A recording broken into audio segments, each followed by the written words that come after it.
They say in Nashville, if you work the night shift long enough, you stop seeing people and start seeing problems. A woman crying into a coffee at 2 a.m. is a bad marriage. A man counting change on the counter is rent overdue. A little boy sitting alone in a hospital waiting room at midnight is something else entirely. Something that reaches into your chest and won't let go. Faye Merritt was 27 years old and already tired in the way that doesn't come from a single bad week. It comes from years of them stacked one on top of the other until you stop counting. She worked the overnight shift at Mercy General's family wing, not as a nurse. She hadn't finished her degree. Not yet. Not with her brother Caleb's dialysis, 3 times a week eating up every spare dollar and hour she had. She was a patient care technician, which was a long way of saying she did the work nobody else wanted to do after midnight. Vitals, linen changes, holding hands while people waited for news they didn't want to hear. It paid $19.40 an hour. It was never enough. It was all she had. The boy showed up on a Tuesday. Not as a patient. That was the first strange thing. He wasn't checked in, wasn't wearing a wristband, wasn't being escorted by anyone in scrubs. He was just sitting in the orange plastic chair at the far end of the hallway outside room 14, wearing a navy wool coat that cost more than Faye's car payment, holding a small hardcover book open in his lap. He looked about 7 years old. His dark hair was neatly combed, but his shoelaces were untied. Faye almost walked past him. Almost. She stopped. Looked down the hall both ways. Nobody. "Hey, buddy." She crouched to his eye level. "You lost?" He looked up at her. His eyes were dark brown, serious, and entirely too old for his face. He didn't answer. He looked back down at his book. Faye glanced at the cover. It was a field guide to North American birds. Page 47, the red-tailed hawk. "You waiting for someone?" "Nothing." "Are you hungry?" The tiniest hesitation. A pause in the page turning. Faye stood up, went to the staff break room, and came back with a package of peanut butter crackers and a small carton of apple juice from the staff fridge. She set them on the chair next to him without a word and went back to her rounds. When she came back 40 minutes later, the crackers were gone. The juice carton was neatly folded flat, and on top of the folded carton, the boy had placed a single yellow post-it note. He must have pulled it from the corkboard by the nurse station. On it, in careful block letters that looked practiced and deliberate, he had written, "Thank you." Faye pressed the note flat between her palm and her thigh. She looked at him. He was already looking back at her, and for just a second before he turned away, she saw something that made her stomach drop. It wasn't gratitude. It was relief. The specific, overwhelming relief of a child who has gone a very long time without being seen. His name, she learned 2 nights later when a large man in an off AM, was Theo. The man didn't introduce himself. He snapped his fingers in the direction of the boy, said, "Let's go, kid," and walked toward the elevator without looking back. Theo closed his book. He stood up. He looked at Faye. He pulled a folded piece of paper from his coat pocket and pressed it into her hand. Then he followed the man to the elevator without making a sound. Faye unfolded the paper in the break room. It was a drawing in pencil, careful and detailed in the way that children who spend a lot of time alone tend to draw. A woman in scrubs, a small boy in a chair, between them a plate of crackers rendered in careful cross-hatching. In the corner of the drawing, the red-tailed hawk from page 47, wings spread. She taped it to her locker. The next Tuesday he was back, and the Tuesday after that, and the one after that. Always the same book, always that man, whom Faye mentally called the suit, who collected him before dawn without a word and herded him toward the elevator like he was cargo. Faye started leaving crackers before she even checked whether Theo was there. She started leaving a cup of hot cocoa on cold nights, which Nashville had plenty of in February. She started leaving small things, a new pencil one night, a fresh sketchbook another, a small bag of trail mix, never making a production of it, just setting things down and walking away. In return, Theo left drawings, always folded into neat squares and pressed into her palm before the suit arrived. She had 7 of them now, pinned in a row above her locker, a hawk in every one, different positions. Landing, soaring, perched on a branch in the rain. She never pushed him to speak.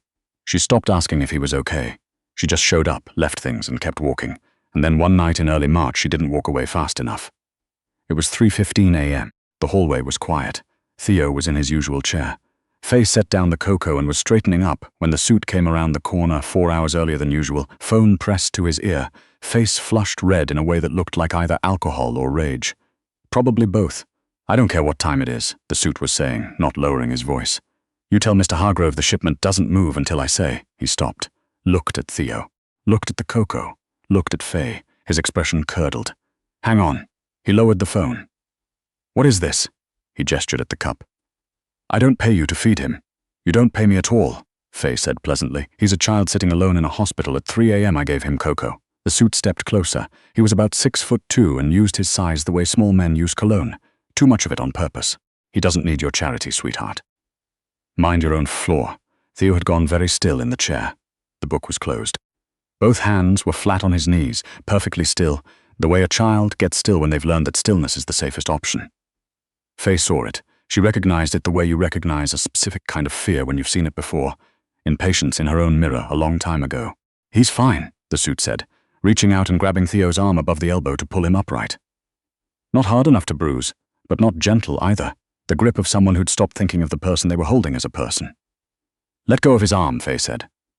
The suit looked at her like she'd spoken in another language. Excuse me, you heard me. She wasn't loud. She'd learned a long time ago that loud gets you written off. Quiet and steady is what makes people listen. Let go of his arm. He can walk himself. A beat, 2 beats, the suit released him. He pointed at Faye. You have no idea. You're right, Faye said. I don't, and I don't need to. He's a kid. Treat him like one. She looked at Theo. You good? Theo looked at her. He gave a single careful nod. Okay. She picked up the cocoa still in the suit's grip and pressed it back into Theo's hands. Finish it on the way. The suit's jaw tightened. He looked like a man actively deciding something. Then he turned, said nothing, and walked toward the elevator. Theo fell in step behind him. At the elevator door, Theo turned around. He raised his hand. Flat palm, fingers together, not a wave. Something more formal, more deliberate. Faye raised her hand back. The doors closed. She stood in the empty hallway for a long moment, her heart doing something erratic and stupid against her ribs. Then she went back to her rounds. At 6 a.m., when her shift ended and she was walking to her car in the parking garage, she found a man leaning against the driver's side door. He wasn't the suit. He was taller, brooder, dark hair with threads of grey at the temples. He was wearing a charcoal overcoat that fit the way expensive things fit, without effort. His face was angular and still, the face of someone who had decided long ago that stillness was more effective than any expression. His eyes were the color of black coffee. They were looking at her. Faye stopped walking. She was still holding her car keys. She spread them slightly between her fingers. Years of walking to parking garages alone had taught her that. Faye Merritt, the man said. Not a question. Who's asking? He let that sit for a moment, watching her face for recognition. My son is Theo. Faye's fingers loosened slightly on the keys. Your son has been sitting alone in a hospital hallway every Tuesday night for 6 weeks. I'm aware. That's not. She stopped herself. Why? His physician has an office here. The appointments run late. The waiting room upstairs closes at 10. A pause. The man I sent with him was supposed to remain in the hallway. He was in the hallway, Faye said, on his phone. Something moved across Roman Solis's face. It was small and controlled, but it was there. I know. He's been relieved of that responsibility. Faye studied him. He didn't look like a hospital administrator.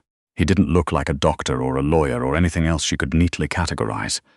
He looked like a man who was accustomed to rooms becoming quieter when he walked into them. Theo doesn't speak, Roman said. I know. He's been selectively mute for 14 months, a pause that carried significant weight. Since his mother passed, Faye absorbed that. I'm sorry. He drew you. Roman reached into his coat pocket and produced a folded piece of paper. He held it out. Faye took it. She unfolded it carefully. It was the most detailed drawing Theo had done yet. 2 figs in a hospital hallway, the boy in the chair, the woman in scrubs crouching to his level. But what stopped her was the expression on the woman's face. Theo had given her eyebrows that tilted slightly inward, not in a frown, but in the particular expression of someone who was actually paying attention. He had drawn her listening. He hasn't drawn anyone since Miriam died, Roman said. His voice didn't change register. Men like him, she was already learning, didn't let their voice change register. But his hands, just for a second, closed into fists at his sides. I'm glad he had somewhere to sit, Faye said carefully. He didn't just sit, Roman looked at her steadily. He talked to you. He didn't say a word. Theo has many ways of talking. Roman held her gaze. You're the only person he's talked to in over a year. The parking garage hummed around them. Somewhere above, a car started up and drove away. What do you want, Mr. Solis? Faye asked. I want to hire you. I have a job. You have a job that pays you $19.40 an hour, Roman said, while your brother Caleb undergoes dialysis 3 days a week at Cumberland Renal Center. His insurance covers 60%. The remaining 40 is approximately $100 monthly out of pocket, plus transportation costs. He paused. You're 3 months behind. Faye went very still. How do you know that? Because when my son draws a picture of someone, Roman said, I find out everything there is to know about them. It should have felt like a threat. In some cold, technical sense it was. But the way he said it was matter-of-fact rather than menacing, the statement of a man who considered this level of due diligence to be basic responsibility rather than intimidation. "I need someone for Theo," Roman said. "Not a nanny, not a handler. Someone who will sit with him the way you sit with him. Someone who doesn't need him to perform normalcy to feel comfortable." He paused. "Someone he trusts. He doesn't know me, he knows you better than he knows anyone in my house. A beat, and that tells me everything I need to know about what's happening in my house." Faye looked down at the drawing again, the woman with the listening eyebrows. "If I say no," she asked, "then I'll drive you to your car and you'll continue as you are." He paused. "But your brother's outstanding balance, $3,300, will be cleared by end of business today regardless. That's not a negotiation tactic. That's what you're owed for 6 weeks of caring for my son when I didn't know he needed it." Faye stared at him. "You can't just, I already did." He said it the way people say the sun rose this morning. Simple fact. She looked at the drawing in her hand, the hawk in the corner, wings spread, mid-flight. "He's safe?" "In your house, he's actually safe." Something shifted in Roman Solis's face. "Not much, but enough. He is the only thing in this world that I would burn everything down to protect," he said quietly, "including myself." Faye believed him. She didn't know why, but she believed him. "I need an hour to go home and pack a bag," she said. The corner of Roman's mouth moved. Not quite a smile, something more cautious than that. "The car will wait." The house was in Belle Mead, behind a limestone wall and a gate that required 2 different codes to open. The driveway was lined with cedar trees that had been there long enough to form a canopy. The house itself emerged from the end of the drive like something that had grown there rather than been built. 4 stories of white stone and dark wood, wings extending in both directions, every window lit from within, against the early morning grey. Faye had grown up in a 2-bedroom house in Antioch with a roof that leaked when it rained. She gripped her duffel bag and said nothing. A woman named Mrs. Prentice, who ran the household with the energy of someone 20 years younger and the expression of someone deeply skeptical of new arrivals, met them at the door. She gave Faye a tour of the East Wing with the warmth of a legal briefing. Guest room, adjoining to the boys' room. West Wing, Mr. Solis's domain, off-limits. Lower level, staff quarters and security, also off-limits. Meals at 7, noon and 6, unless otherwise arranged. "Any questions?" Mrs. Prentice asked, already turning away. "Where's Theo?" A pause. Mrs. Prentice turned back. The skepticism shifted just barely into something more complicated. "3rd door on the left," she said. "He's been up since 5. Faye knocked softly. No answer. Theo was at his desk, bent over a large sheet of drafting paper, pencil moving in careful, deliberate strokes. He didn't look up when she came in, but his shoulders, which had been slightly raised, came down. Faye sat in the chair by the window and looked out at the cedar trees. They stayed like that for 2 hours. Theo drawing, Faye watching the trees. Occasionally she'd say something small, "I think it's going to rain later," or "There's a bird on that branch, see it?" And Theo would tilt his head slightly to show he was listening. When the rain came, as predicted, Theo crossed the room and sat on the window seat beside her. He didn't lean against her. He just sat close enough that their shoulders were an inch apart. Faye looked down at the sketchbook he'd brought with him. On the open page was a half-finished hawk, one wing fully rendered, the other barely sketched. "What kind is that one?" she asked. Theo looked at the page. He turned it toward her. At the top, in careful block letters, "Farunas hawk. Largest in North America, rare in Tennessee." "You know a lot about hawks," Faye said. He wrote on the corner of the page, "My mom liked them." Faye's chest tightened. She had good taste, she said. Theo looked at her. Then he looked back at the window, at the rain. They sat there until dinner. She had been in the house 4 days when she found the room. She hadn't been looking for anything. She'd woken at 2 a.m., parched, and gone to the kitchenette at the end of the East Hall for a glass of water. On her way back, she passed a door that she had assumed was a coat closet. It was narrow and had no handle, just a flat push plate. It was open a crack. Through the gap, she could see a faint amber glow. She should have kept walking. Roman Solis had been clear about boundaries. Stay in the East Wing. The West Wing is not your concern. Do your job. But the glow was the specific color of a monitor in a dark room, and she had spent enough nights in a hospital to know what surveillance equipment looked like. She pushed the door open. It was a narrow room, a single desk, a single chair, a monitor divided into 6 panels. Live feeds, the front gate, the driveway, the kitchen, the hallway outside Theo's room, the garden, and, her stomach knotted, her own guest room, showing her empty, unmade bed from a high-mounted camera she hadn't noticed. She stared at that panel for a long moment. Then she looked at what was pinned to the corkboard beside the monitor. It was a drawing. Not Theo's careful pencil work. This was crayon, frantic, and heavy-handed, the marks of a child drawing something terrible as fast as possible.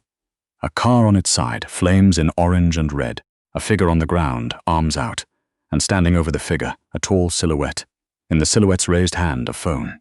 No face, just the phone and a word in the speech bubble above it. Don't. A single word. Faye's breath stopped. You found it. She spun around. Roman Solis was standing in the doorway, wearing a dark shirt and slacks, barefoot, which somehow made him more frightening than the overcoat had. His expression was unreadable. I was getting water, Faye said. Her voice came out steady, which surprised her. The door was open, Roman said. It wasn't an accusation. It was an observation. He looked at the drawing. He drew that the week after the accident, Roman said. He stepped into the small room and stood beside her, looking at the pinboard. Not at Faye, at the drawing. His therapist said to let him draw what he saw. She said, don't interpret it. Don't redirect it. Let him externalize it. The man standing over her, Faye said carefully. Is that you? No. He said it without heat. Without, just firmly. He reached past her and tapped the raised hand in the drawing, the hand holding the phone. Look at what he's holding. Faye looked. It wasn't just a phone. It was a phone with a specific case, wide, with a horizontal crack across the corner, and below the cuff of the silhouette sleeve, Theo had drawn something else. Small, easy to miss in the chaos of orange and red. A tattoo of 3 horizontal lines on the inside of the wrist. I've looked at every person in my organization, Roman said. I've looked at the police report, the accident reconstruction, the witness statements. The other driver was never found. He paused. The other driver called someone in the 30 seconds before impact. Someone who knew the route Miriam took home every Thursday evening. Someone who had reason to want this particular accident to happen. A traitor, Faye said. A traitor, Roman confirmed. He stepped back and crossed his arms. Theo saw the other driver get out of the car. He saw him make the call. He saw him walk away. He was 7 years old, trapped in the back seat with his mother, and the man who caused it walked away and made a phone call. Faye thought of Theo's drawings. The hawk, always the hawk, in every corner of every page. The camera in my room, she said. I'll have it removed today, Roman said immediately. I should have told you before you arrived. Every room in this house is monitored. I added the guest room out of habit before I thought it through. A pause. That was wrong of me. I apologize. The apology landed. Cleanly, he said it, the way people say things they mean without softening it with excuses. I want to help, Faye said. Roman looked at her. Theo shows me things he doesn't show you, she continued. Not because he trusts me more, because I'm new and I have no history in this house and whatever happened here doesn't have my fingerprints on it. She paused. Use that. Roman studied her face for a long moment. His expression wasn't calculating, it was something more complicated, a man who had spent so long trusting no one trying to remember how. His drawings, Roman said finally. If he gives you anything, if he writes anything, I'll bring it to you, she said, before I try to interpret it myself. He nodded, just once. Go back to bed, he said. Then, quieter, lock your door. She was halfway down the hall when he said her name. Faye. She turned. He was still standing in the doorway of the small room, the amber light behind him. He looked in that moment less like the man who had known her brother's medical bills by heart and more like someone who hadn't slept properly in 14 months. Thank you, he said, for the crackers. She went back to her room. She locked the door. She lay awake for a long time thinking about a hawk with one wing rendered and one wing barely sketched.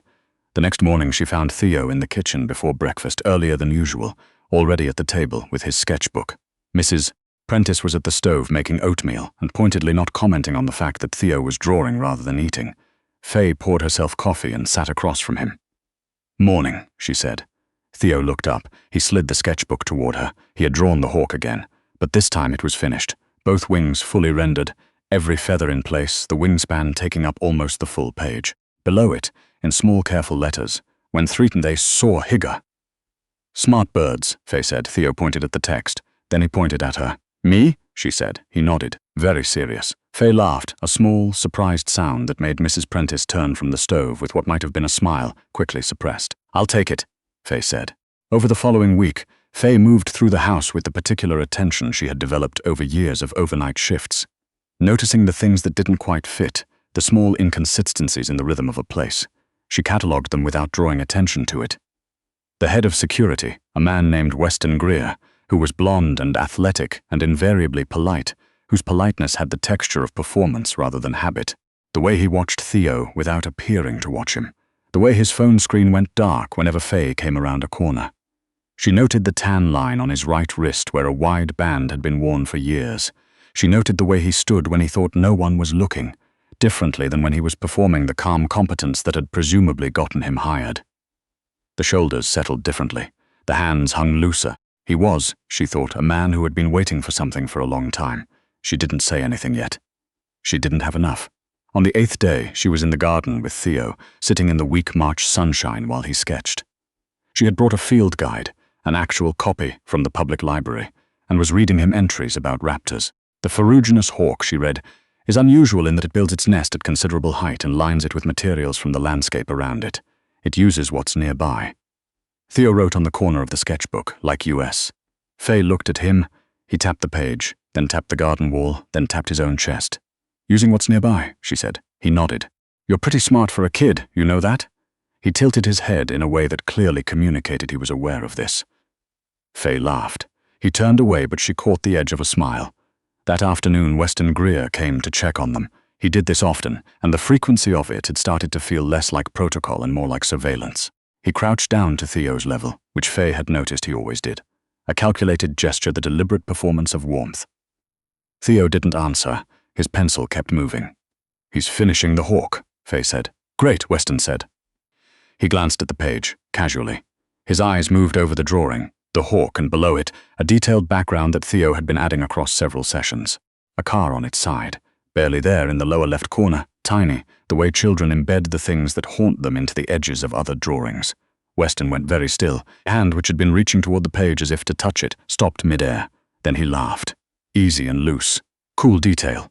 He stood up. As he did, his jacket shifted. Faye was watching his wrist. She had been watching his wrist for 3 days. When he moved to stand, the cuff rode up, 3 horizontal lines inside the right wrist. A tattoo thin enough to miss if you weren't looking.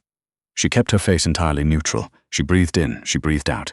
She said, Theo, you want to go in and get a snack? Theo looked at her. He read something in her face. She saw it happen, the slight quickening of his attention. He closed his sketchbook without being asked and stood up. I'll walk you in, Weston said. We're good. Thank you, Weston. She put her hand on Theo's shoulder, turned them both toward the door, and walked. She was conscious of Weston behind her. She was conscious of the distance and the garden and the wall, and where the nearest security camera was mounted. She walked at normal speed. She did not look back. Inside, she walked Theo to his room. She sat him on the bed. She crouched down in front of him. I need you to stay here, she said quietly. Lock this door. Don't open it for anyone except your dad or me. Theo's eyes searched her face. He grabbed his sketchbook and wrote, Is it Weston? Faye stared at him. You knew? He wrote. I drew it. She thought of the drawing in the surveillance room, the phone, the sleeve, the 3 lines she hadn't been able to see clearly in the amber light. When did you know it was him? He long time. He paused. Then, I didn't think anyone would believe me. Faye's throat tightened. She put her hand on his shoulder briefly. I believe you, she said. Stay here. Lock the door. She left him and went to find Roman. She didn't find Roman. She found the hallway to his office blocked, not by men with guns, not yet. By a door that was locked from the inside and a sound that came from within that she had heard before in the hospital, the specific wet crash of furniture overturned in a struggle. She didn't hesitate. She had a key to the west wing. Roman had given her one on the 2nd day, quietly, without explanation. She used it. She shoved the door open. 2 men in black tactical gear were in the office. Roman was against the far wall, one of them holding him there while the other moved toward him with a syringe. Not guns. Quiet. A quiet resolution. Faye grabbed the heavy surgical steel letter opener. From the hallway console table, the one with the hawk etched into the handle, Miriam's, she'd been told, don't touch it, but this seemed like the right moment, and she went in. She wasn't trained for this. She was a PCT from Antioch who had once broken up a fight in a hospital corridor between 2 men twice her size by getting loud and specific at exactly the right volume. She applied the same principle now. She drove the letter opener into the arm of the man with the syringe, not deep, but hard enough to make him drop it. She was screaming, full-throated, the kind of scream that bypasses all social training and comes from somewhere older. The second man let go of Roman to deal with her. Roman didn't need long. 2 seconds. The sound of a jaw hitting a desk. The man who had grabbed Faye was yanked backward by Roman with a force that suggested years of practiced violence. He hit the wall and slid down it. Faye stood in the middle of the ruined office, letter opener in hand, breathing like she'd run a mile. Roman looked at her. The syringe, she said. Don't let anyone clean it up. You'll want it analyzed. Roman's chest was heaving. He looked at the 2 men on the floor, then at her. Where is Theo? Locked in his room. Is in the garden. She paused. He has a tattoo, 3 horizontal lines on the right wrist. He was there that night, Roman. Theo drew it 14 months ago. Roman's face went through something she didn't have a name for. Grief and rage and the specific devastation of confirmation. The moment when suspecting and knowing become the same thing. He picked up his phone. "Get me Harlan," he said. A pause. "And someone bring me Weston Greer." What happened next moved fast, the way these things do when the decision has already been made, and the only remaining question is execution. Faye stayed in the hall. She heard voices. She heard a door. She heard Weston Greer say very clearly, "You have nothing on me," and then she heard Roman Solis say, very quietly, something she couldn't Greer anymore. After that, she went to Theo's room. She knocked. "It's me." The lock clicked. The door opened. Theo stood in the doorway in his socks, sketchbook under his arm, face carefully composed in the way he'd learned to compose it. Watching her. "It's okay," she said. He looked past her down the hallway, then back at her. He reached out and took her hand. Not urgently, deliberately. The way you reach for something you've decided to keep. They went to the kitchen and Faye made hot cocoa, the real kind, with actual cocoa powder and a pinch of cinnamon, the way Caleb had taught her when they were kids and their mother worked nights. She made 2 mugs and they sat at the kitchen island. They were halfway through the cocoa when Roman appeared in the doorway. He looked at his son. Theo looked at his father. There was something between them in that moment that Faye didn't try to name. 14 months of wait trying to find somewhere to settle. Roman crossed the kitchen. He sat down on the stool on Theo's other side. He put his hand flat on the counter, and Theo looked at it for a long moment, then put his own hand over his father's. Roman's eyes closed briefly. When they opened, he looked at Faye over Theo's head. He looked at her with the expression of a man who has just been handed something he thought was gone for good and doesn't yet know what to do with it. Faye pushed the second mug of cocoa toward him. "There's cinnamon in it," she said. "I can smell it," Roman said. They sat like that for a while, the 3 of them. Then Theo picked up his pencil and began to draw on the paper towel Faye had put under his mug. Faye watched him work, the careful, deliberate strokes, the way he built from the outline inward. When he was done, he slid the paper towel across the counter to his father. Roman looked down at it. 3 figures at a kitchen island. A man, a boy, a woman in scrubs. In the corner of the drawing, very small, wings folded, perched and still, a hawk. Below it, in block letters, almost. "Almost what it?" he said. Faye looked at the drawing. Then at Theo. Theo reached for the pencil. He added 1 word beneath the first and slid it back. "Almost home." 7 months later, the waiting room outside the dialysis center on Gallatin Avenue got new furniture. Nobody at the center could explain where it came from. A check arrived from a private foundation. More than enough for the chairs and a fresh coat of paint and a small greenhouse window where someone had planted herbs that nobody could identify but that made the room smell like a garden. The staff assumed it was a grant. Caleb Merritt, sitting in the new chair by the window on a Tuesday afternoon, said he didn't know anything about it. He was smiling when he said it, in a way that suggested he didn't need to know. Across town, in the kitchen of a house in Belle Meade, Faye was teaching Theo to make oatmeal the way their grandmother had, with brown sugar and orange peel, the smell of it filling the warm kitchen. Theo stood at the stove, solemn and focused, stirring with both hands around the long wooden spoon. Roman came in from the garden. He was in jeans and a flannel shirt, no overcoat, no phone visible, which Faye had come to understand was his version of being off duty. He came to stand behind Theo, looking over his son's shoulder at the pot. "That smells good," Theo said. Roman looked up. Faye looked back at him across the kitchen. He smiled at her. It was slow and quiet and reached all the way to his eyes. It was, she thought, probably the same smile Theo had learned to tuck away in the corner, the one you only showed when you were sure. "Make enough for 3, Roman said. "I always do," Faye said. Outside the window, over the cedar trees, a hawk rode the wind in slow, easy circles. Both wings open, nothing beneath it but open sky.